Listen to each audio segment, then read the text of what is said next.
사도행전 20번째 말씀, 주님을 만나셨습니까? 라는 제목으로 하나님의 말씀을 전합니다. 자, 오늘 말씀 나누기 전에 우리의 마음속에 한번 새겨보죠. 여러분, 주님 만나셨습니까? 대답은 안 하셔도 돼요. 제가 또 실족할 수 있으니까. 여러분, 주님 만나셨습니까? 진지하게 한번 점검해 보시기 바랍니다. 내가 주님 만났는가? 오늘 사도행전 9장의 말씀은 사울이 바울이 되기 전에 예수를 핍박하던 청년 사울이 주님을 만나서 인생을 송두리째 바뀌어지는 변화의 이야기가 담겨져 있습니다. 만남이라고 하는 것은 인생에 있어서 큰 영향력이 있습니다. 우리도 수없이 많은 만남을 경험합니다. 어떤 만남은 스쳐 지나가는 만남도 있습니다. 또 어떤 만남은 내 인생에 있어서 터닝 포인트, 전환점이 되는 만남도 있습니다. 그런데 중요한 것은 인생이라고 하는 것은 이 만남의 연속들이 계속 이어져 갑니다. 우리가 만남의 축복을 기도하기도 하는데 이 만남의 축복을 기도하는 이유는 만남이라고 하는 것을 통해서 우리의 삶이라고 하는 것이 만남이라고 하는 과정을 통해서 삶이 더 풍성해지고 아름다워지기 때문에 그렇습니다. 살아가다가 보면 정말 중요한 만남들이 있습니다. 오늘 사울 청년이 바울이 되는 예수님을 만난 사건들을 통해서 그것을 보기를 원하는데, 누구나 사람은 세상을 살아가면서 행복을 추구하면서 살아갑니다. 요즘에 그런 얘기 많이 하죠. 들어보신 적이 있으실 텐데 요즘에 유행하는 단어 가운데 소확행이라는 단어가 있어요. 아세요? 소확행. 소소하지만 확실한 행복, 소확행이라고 하는 뜻이 있어요. 사람들이 보통 돈이 많고 명예가 있고 건강하고 좋은 직장거리가 있어서 일할 수 있으면 행복할 것이라고 생각을 합니다. 그리고 그것들을 얻으려고 노력하면서 살아갑니다. 근데 실제에 있어서는 이 모든 것을 갖고 있으면서도 불행한 사람들이 얼마나 많은지 모릅니다. 그래서 요즘은 무엇을 얻어서 누리는 행복보다는 아주 소소하지만 확실하게 느낄 수 있는 행복을 추구하면서 살아갑니다. 그렇다면 사도행전 우리 신앙적으로 볼 때도요, 은과 금은 내게 없어도 세상적인 높은 지위는 없어도 살아가면서 계속해서 끊임없이 하나님이 나에게 주시는 은혜로 말미암아 내가 하나님의 사람이구나, 내가 예수 만난 사람이구나, 그렇게 느낄 수 있는 행복이 있다면 우리는 분명히 행복한 사람인 줄로 믿습니다. 여러분 어떠세요? 아직도 돈 많이 벌려고 거기에 몰입하면서 살아가세요? 아직도 세상을 살아가면서 인생의 성공, 세상적인 지위나 세상적인 권세를 얻는데 거기에 관심을 두고 살아가고 계십니까? 이런 사람들이 얼마나 많을까? 자료들을, 예화들을 좀 찾다 보니까 아주 재미있는 예화를 하나 발견했어요. 사라센 제국, 원래 아라비아 사람들을 예전에 로마 제국 시대에는 사라센이라고 하는, 원래는 이슬람 제국인데 그 아랍 사람들을 가리켜 로마 사람들이 사라센이라고 불러서 사라센 제국이라고 했다는데, 7세기에요 이 이슬람 제국에 49년 동안 통치했던 압둘라만 3세라는 사람이 있었는데, 이 사람이 49년 동안 통치를 했는데 학자가 참 재밌어요. 학자가 그가 받았던 연봉을 오늘날 돈으로 계산해 놨는데 그거를 제가 한국 돈으로 환산을 해보니까 연봉이요 260억이에요. 49년을 통치했어요. 이슬람 제국을. 입이 짝짝 벌어지죠. 260억을 49년 동안 받았다고 생각해 보세요. 더 재밌는 거는요, 이슬람 제국을 통치하면서 아름다운 여자를 후궁으로 삼았는데, 자기 눈에 아름다운 여자를 다 후궁으로 삼았는데 몇 명을 삼았냐면 3,321명. 남자분들 침 흘리지 마십시오. 3,321명. 놀랍죠? 그 사람이 후궁에서 얻은 자녀가 몇 명이냐 하면 616명 자녀가. 지난주에 우리 최선영 장로님네 가정에 장례 치르면서 장로님네 가정이 이렇게 형제가 많으니까 든든하더라고요. 몇 형제세요? 그랬더니 장로님 가정에 6형제. 그 당시엔 보통 5, 6이었잖아요. 그것도 많다고 그랬는데요. 이 압둘라만 3세는요 자녀가 616명이니까 기가 막힌 거예요. 근데 더 중요한 게 있어요.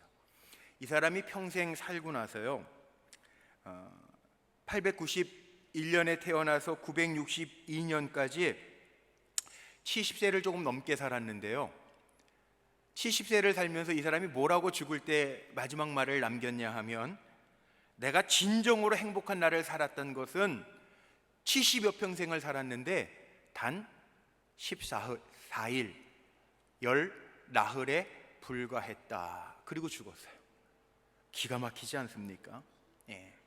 우리가 보면은 참 부러울 만한 것 같은 인생 다 가지고 사는 것 같은데요, 아니에요.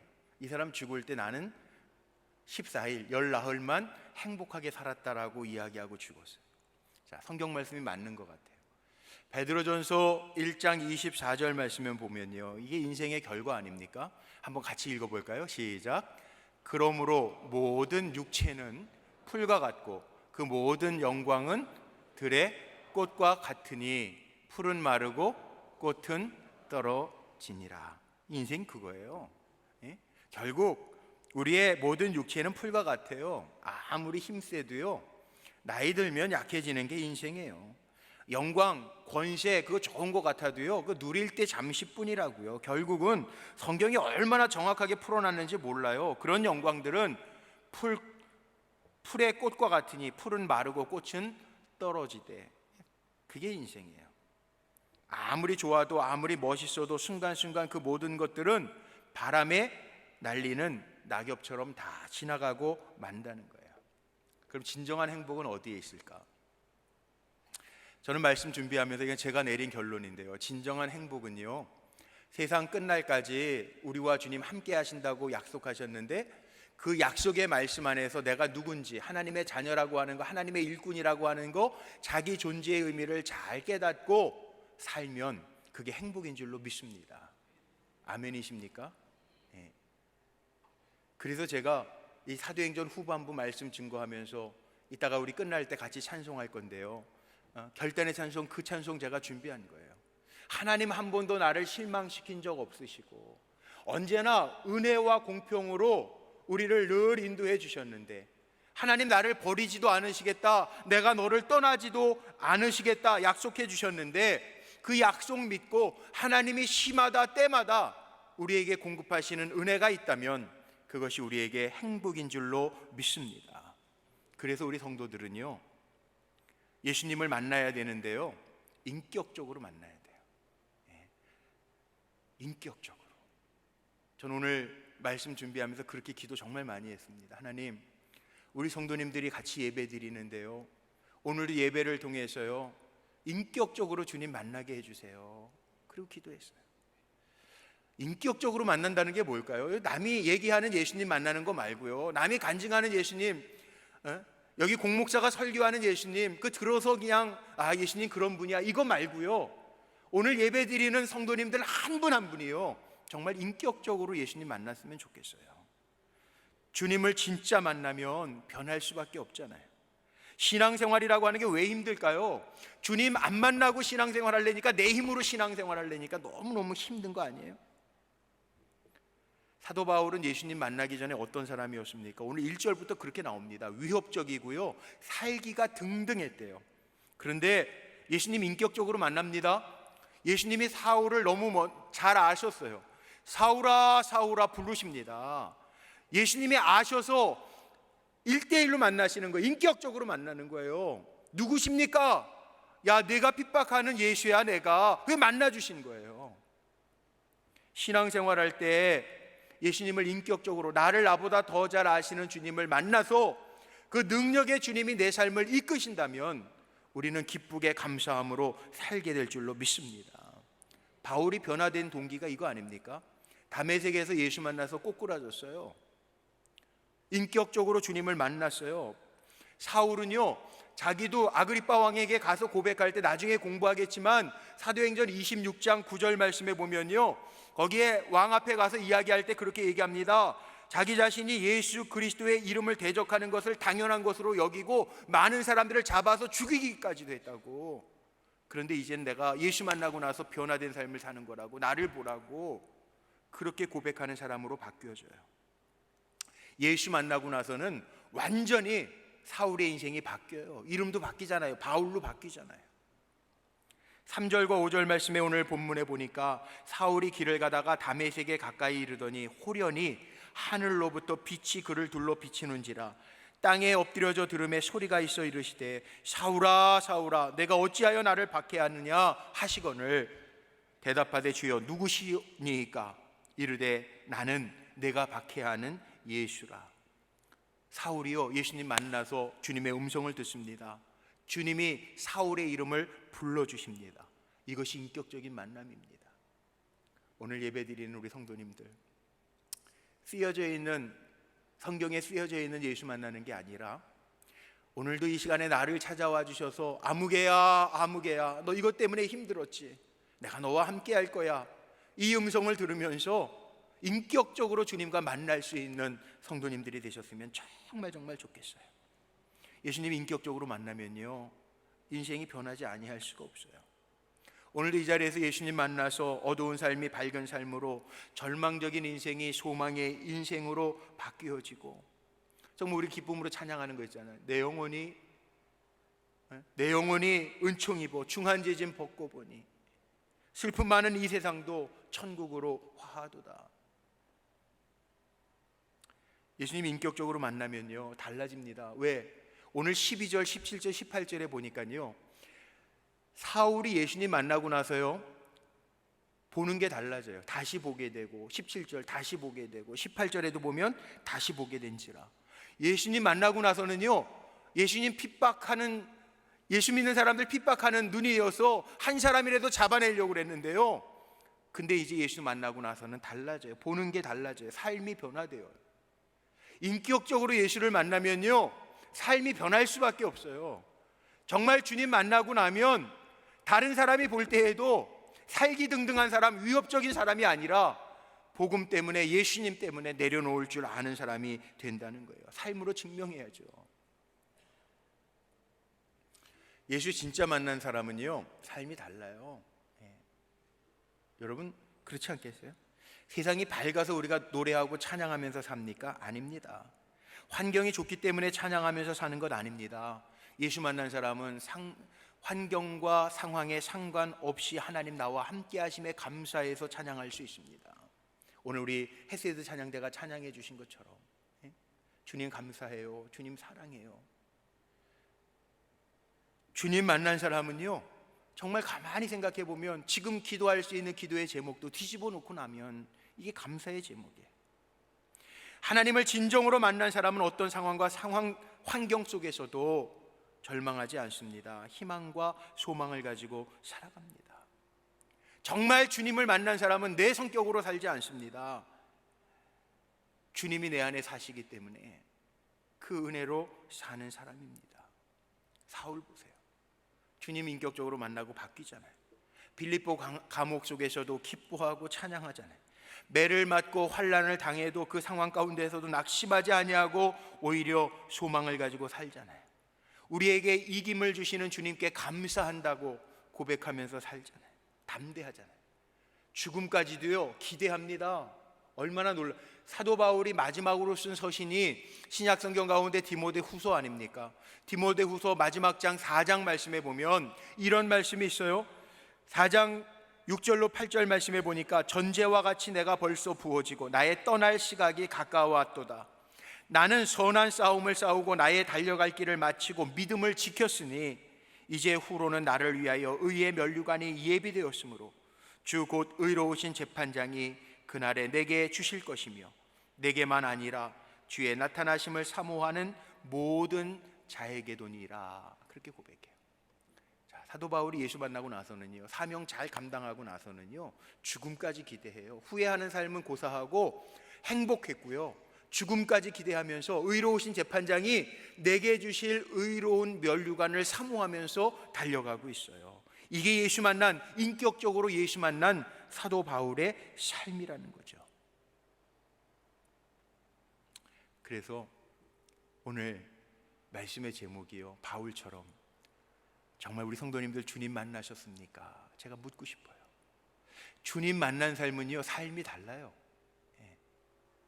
죄송하지만 목회를 오래 하다 보니까, 저도 이 목회한 지 30년이 거의 다 됐어요. 하다 보니까 성도님들을 대하면서요, 또 목회하는 분들을, 선교사님들을 만날 때도요, 이분이 예수 만나서 목회하는지 선교하는지 주의 일 하는지 때로는 보일 때도 있고요. 주님 더 만나야 될, 더 깊이 만났으면 좋겠네, 그런 분도 있어요. 그래서 나누고 싶은 게 이거예요. 바울의 삶을 보니까 인격적으로 주님을 만나니까 바울의 삶이 바뀌었는데 어떻게 바뀌었는가? 첫 번째는요, 인격적으로 주님을 만난 다음에 바울의 삶은 예수께 완전히 붙들린 삶을 살고 있다는 거예요. 사울아 사울아 주의 음성을 듣고 나서요, 사울이요 사흘 동안 눈이 멀었어요. 먹지도 못해요. 마시지도 못해요. 이 사흘 동안이라고 하는 의미, 저는 이 말씀을 묵상하면서 제 마음속에는 어떤 마음이 들었냐면, 예수님이 십자가에 죽으신 후에 사흘 동안 무덤에 갇혀 계셨잖아요. 그리고 부활하셔서 새로운 일을 행하시고 40일 동안 제자들과 함께 하시고 기적을 일으키시고 그리고 천국으로 가셨잖아요. 자, 사흘이 의미하는 것은 완전히 죽은 죽음의 상태를 의미합니다. 바울은요, 주님 만나고 나서요, 자기의 옛사람이 다 죽습니다. 그리고 이제는 달라집니다. 9장 19절 하반부부터는요, 제자들과 함께 하면서부터 그 다음에는요, 바울이 다른 인생을 살아요. 전혀 다른 인생을 살아요. 변화되고 행복한 삶을 살고 소망 가지고 능력 있는 삶을 살아요. 그 이유가 뭔지 아세요? 예수께 붙들림 받은 삶을 살았기 때문에 그래요. 갈라디아서에 보면, 갈라디아서 2장 20절 말씀에 사도 바울이 아주 귀한 고백하죠. 내가 그리스도와 함께 십자가에 못 박혔나니 그런즉 이제는 내가 사는 것이 아니요 오직 내 안에 그리스도께서 사시는 것이라. 이제 내가 육체 가운데 사는 것은 나를 사랑하사 나를 위하여 자기 자신을 버리신 하나님의 아들을 믿는 믿음 안에서 사는 것이라. 예수님처럼 정말 주님 만나고 사흘 동안 식음을 전폐하고 살았던, 죽은 자같이 다 죽어버리고 그리스도와 함께 살아나잖아요. 이게 바울의 고백이잖아요. 인격적으로 만나니까 달라지잖아요.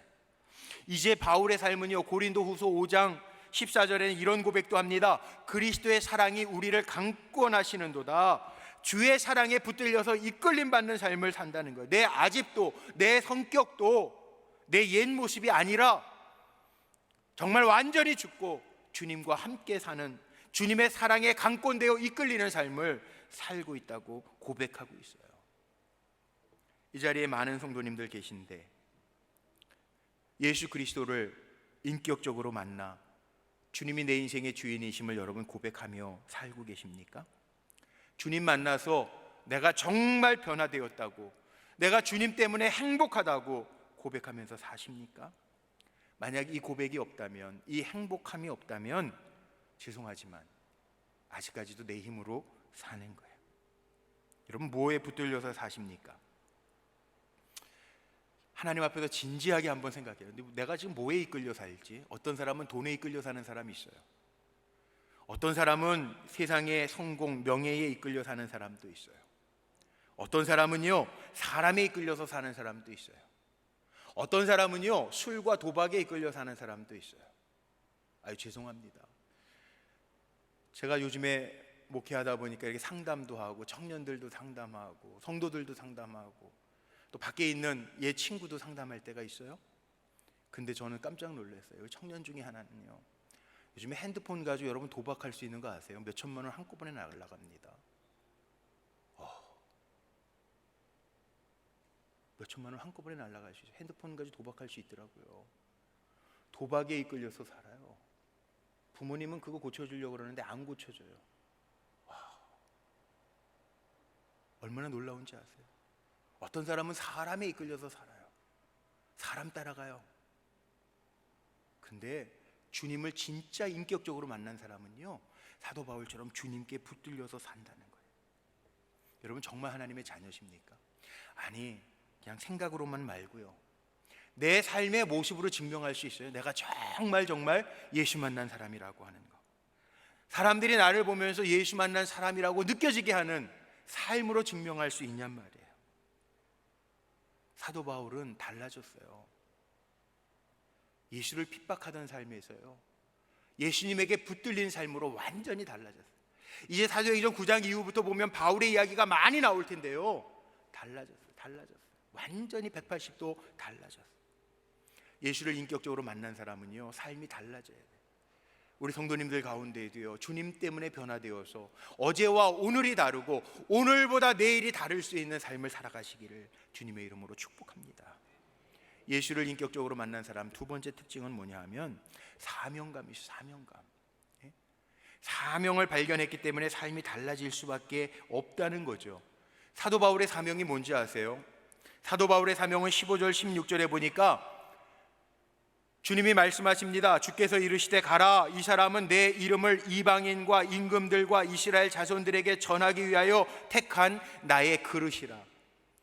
이 사울은요, 주님의 이름을 증거하기 위하여 다른 임금들에게, 이스라엘 자손들에게, 이방 사람들에게 전하기 위하여 택한 나의 그릇이라, 하나님의 도구라고, 복음 전파를 위해서 세운 사명자라고 말씀하고 계세요. 그래서 사도 바울 뒤에 보면 계속 머물지 아니하고 복음을 전하고 로마에까지 가서 아그리빠 왕에게까지 가서 복음을 전하는 사명을 감당하잖아요. 우리가 인격적으로 주님 만났다면 분명한 게 있어요. 우리가 왜 사는지, 무엇 때문에 사는지 그 깨달으면요, 삶의 태도가 달라진다는 거예요. 엉뚱한 거에 붙들려서 살면 안 되고요, 세상에 썩어질 것에 여러분 붙들려서 살면 안 돼요. 우리 무엇 위해서 살고 있습니까? 사명이 뭐냐 하면, 사명이라고 하는 거는요, 내 생명과도 바꿀 수 있는 게 사명이에요. 요즘에 한국 영화들 재미있는 영화들 많이 나왔다고 그러죠. 광복절 맞이해서 봉호 산 전투 이런 거 나왔다고 그러더라고요. 저는 보지는 못했지만, 예? 나라를 구하기 위하여 독립군이 되어서 싸우는 거, 목숨까지 바치면서 싸우는 거. 왜 그러죠? 사명이기 때문에 그런 거예요. 사명이기 때문에. 목숨과도 바꿀 수 있는 게 사명이라고요. 사도행전 20장 24절 말씀에 보니까 이게 생명보다 귀하게 여기고, 사도 바울이 복음 전하는 거, 하나님의 은혜의 복음을 전하는 일에는 내가 생명까지도 조금 더 귀한 것으로 여기지 아니한다. 생명까지도 바꿀 수 있다고 이야기해요. 이게 사명이에요. 예수 만나고 나니까 달라졌죠. 테레사 수녀님 아시죠? 성자라고 하는 테레사 수녀님이요, 테레사 수녀 얘기하면 여러분 사진 보시는 것처럼 다 할머니 얼굴, 마지막 모습, 노벨 평화상 받았을 때 모습, 그것만 생각해요. 근데 이 테레사 수녀님 하면은 같이 동문 수학했던 다른 사람들의 이야기 속에는요, 이 할머니 테레사 모습으로 우리에게 이미지가 떠오르는 이유가 있어요. 왜냐하면 같이 공부할 때 동문 수학했던 사람들이 그렇게 얘기합니다. 젊었을 때에는 아주 평범한 한 여인에 불과했다는 거예요. 그런데 이 사람이, 테레사 수녀님이 정말 오랜 시간 동안 하나님과 교제하면서 하나님 만나서 주신 음성, 사명을 받았대요. 어떤 사명이었냐면, 하나님께로부터 사랑받지 못하고 있는 사람들을 너는 사랑해줘라. 그 음성을 듣고 나서는 그의 삶이 바뀌었는데, 그 비전을 가지고 인도 정부나 인도 사람들이 돌봐주지 않았던 중환자들을 찾아다니면서 돌봐주고 보살피는 일을 했다는 거예요. 겸손한 자세로 지극히 가난하고 병들어 있는 불행한 사람들을 위해서 그 남은 여생 살았다는 거예요. 사명은 그 사람을 헌신케 하고 그 사람을 강하게 하고 열정을 짓게 하잖아요.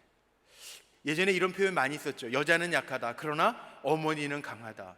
왜 그럽니까? 어머니들에게는 자녀를 양육하는 사명이 있기 때문에 어머니들은 강하잖아요. 사명이 있다라고 하는 것은 헌신할 수 있다는 얘기고요, 강해질 수 있다라고 하는 이야기예요. 그렇습니다. 우리가 주님을 만났다면 여러분, 나에게 주신 사명은 뭔가 한번 생각해 보세요. 오늘 일부에도 똑같은 설교를 했는데 앞에 앉아 계시던 권사님이 나가시면서 목사님 은혜 받았습니다. 그리고 사진 하나를 보여주시는데 무슨 사진이냐면 손녀랑 사명 발견하기를 도화지에다가 그려서 며칠 전에 내 사명은 이겁니다. 그리고 할머니 권사님이 이렇게 도화지에다가 글 써서 도화지에다가 글 써가지고 사진 찍은 거 저한테 보여주시는 거예요. 그 할머니 권사님의 사명이 뭐냐? 소망을 주고 사랑하는 것. 그리고 이렇게 찍으셨더라고요. 그래서 제가 그 사진 좀 보내주세요 권사님 그랬는데, 사명이 있어요. 사명이 있는 사람이 강해요. 사명.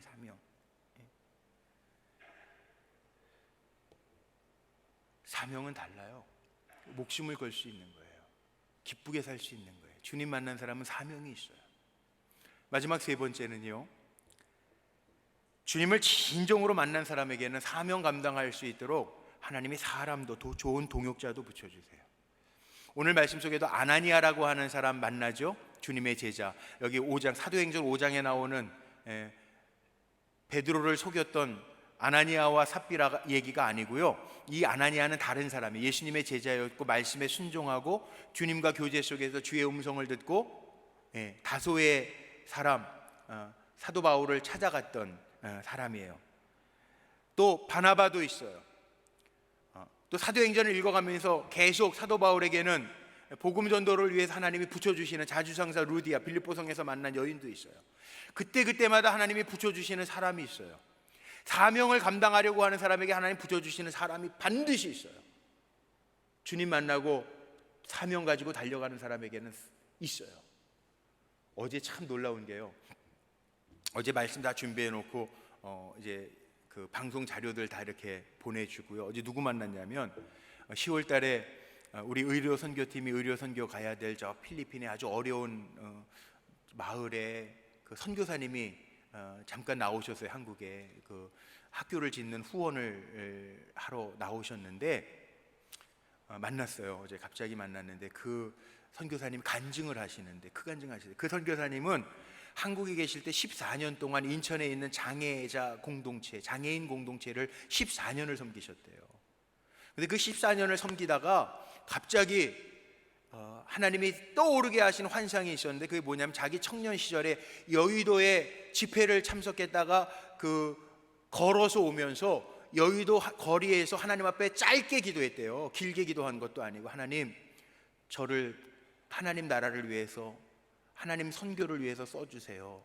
그리고 기도했다는 거예요. 물론 장애인들을 섬기는 공동체도 선교지만 자기의 마음이 뜨거워서 열악한 열방의 선교를 위해서 나를 써주세요. 그리고 기도했다는 거예요.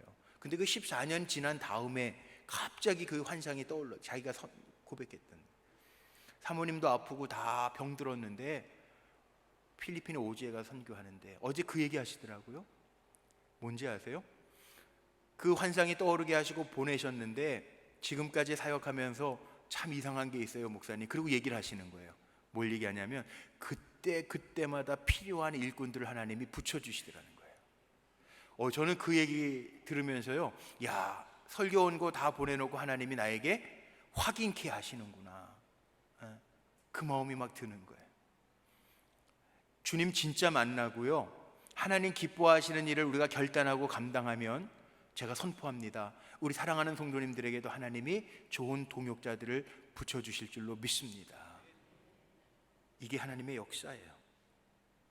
그래서 바울은 고백하잖아요. 데살로니가전서 2장 7절에 보면요, 데살로니가 성도들을 향해서 뭐라고 고백하냐면, 내가 사도로서 권위도 주장할 수 있겠지만 그러나 유순한 자가 되어서 유모와 같이, 유모가 뭐예요? 젖 먹이고 아이 양육하는 자 아니에요? 자녀를 기름과 같이 내가 잘 섬기는 자가 되었다라고 고백해요. 자, 우리 성도님들에게 질문합니다. 지금 내가 있도록 도와준 사람이 누가 있습니까? 내 인생에 중요한 영향력을 끼친 사람은 누가 있습니까? 하나님 붙여주신다니까요. 하나님의 자녀에게는 하나님의 사람을 붙여주신다고요. 미국의 흑인 육상 선수 가운데 올림픽 최초로 육상 4관왕이 되었던 제시 오웬스라고 하는 흑인 선수가 있어요. 이 선수는요, 지금도 인종차별이 미국에는 좀 있지만 어려운 때 흑인, 가난했고요. 먹을 것도 없었는데 중학교 시절에 그 미국의 찰스 헤로프라고 하는 100m 금메달 딴 육상 선수가 자기 학교 강당에 와서 아이들에게 희망을 심어주는 강의를 하는데 뭐라고 이야기를 했냐면, 금메달 따고 와서 이야기하더래요. 학생들에게, 여러분이 하나님의 자녀입니까? 그럼 하나님이 여러분의 인생을 책임져 주실 겁니다. 그런데 가난하고 인종 흑인이고, 근데 그 이야기를 들으면서 많이 도전이 됐다는 거예요. 그래서 자기는 가난하지만 맨발로요 달리기 연습을 해가지고 정말 100m, 200m, 400m, 1000m 올림픽의 금메달 다 땄대요. 4관왕이 됐다는 거예요. 그리고 나서 이 사람이 뭐라고 고백을 했냐면, 내 인생에 있어서 오늘날 이렇게 훌륭한 금메달 4관왕이 될 수 있었던 까닭은 찰스 헤로프라고 하는 사람을 만났기 때문에, 나에게 도전을 주었기 때문에, 하나님 자녀는 하나님이 책임져 주신다라고 하는 믿음을 심어줬기 때문에 내가 그 사람을 만나서 도전받고 열심히 운동해서 오늘날의 결과를 이뤘다고 고백했어요. 성경을 보니까요, 하나님의 사람들도 마찬가지더라고요. 하나님의 사람들, 동역자들을 붙여주세요. 다윗 왕도 다윗 왕이 되기까지는요 사무엘 선지자가 있었고요, 왕이 돼서도요 그에게 목숨을 걸고 직언을 해주던 나단 선지자와 같은 사람들도 있었어요. 좋은 선지자들이 그의 곁에 있었다는 거예요. 우리도 그런 기도 많이 하죠. 우리 성도님들의 기도 제목들 가운데 만남의 축복을 주옵소서 기도하시는 분들 계세요. 우리를 위해서도 만남의 축복을 기도하고 우리 자녀들을 위해서도 만남의 축복을 기도합니다. 왜 그렇습니까? 만남이라고 하는 것이 영향력이 있기 때문에 그래요. 오늘 사도 바울이 주님을 만난 것을 통해서 우리가 배울 수 있는 게 있어요. 주님을 인격적으로 만나니까 사도 바울은 그의 인생이 주님께 붙들림 받은 삶이 되었고, 사명을 가지고 살아갔고, 사명을 가지고 살아갈 수 있도록 주님이 그때그때마다 사람들을 붙여주는 이야기가 앞으로 사도행전 보면서 제가 또 말씀드릴 거예요. 하나님이요 사도 바울에게 사람을 붙여주세요. 일꾼들을, 동역자들을 붙여주고 계세요. 이게 예수를 만난 사람들의 삶의 모습이라는 거죠. 말씀 정리하고 마칩니다. 우리 사랑하는 성도님들, 주님을 인격적으로 만나는 축복을 누리시기를 주의 이름으로 축복합니다. 우리가 알 수 없는 것은요, 이 땅에서 얼마 남겨진 인생인지, 얼마나 오래 살는지 그건 아무도 몰라요. 올 때는 순서가 있었지만 하나님 부르실 때는 순서가 없더라고요. 그러나 얼마 남은 인생인지 나 자신도 알 수 없지만 우리가 알 수 있는 것이 하나 있습니다. 어떻게 살아야 될지는 우리 알잖아요. 30년을 살든지 10년을 살든지 1년을 살든지 아니면 오늘 하루만 살든지 간에 내가 어떻게 살아야 될지는 알잖아요. 주님 기뻐하시는 삶을 살아가는데 저와 여러분이 다 쓰임받게 되시기를 주님의 이름으로 축원합니다. 기도하시겠습니다.